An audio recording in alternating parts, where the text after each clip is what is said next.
Hello everybody, welcome back. Today as well we have got to another video. In this video I'll show you how you can record audio on an iPhone. But before that, please do make sure to like our video and subscribe our channel, and yes, without any further delay, let's start.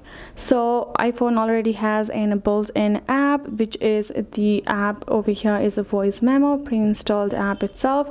As soon as you have access to your iPhone and set it up, you will find that app right over here. Simply go ahead, open it up.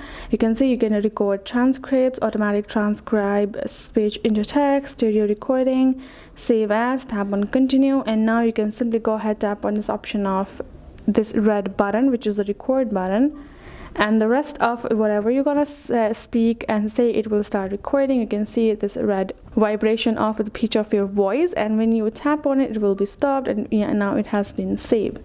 Now you can simply go ahead and rename it however you would like, and you also have option of simply sharing it to whoever you would prefer, including you can delete, add to favorite, or make it a new folder and add it as well. You can also categorize it as a view transcript. You can also check out the view transcript of it by tapping on the view transcript, and that's basically how you will be able to record audio on your iPhone. So hope this video helped. Thank you so much for watching. I will see you guys in our next video.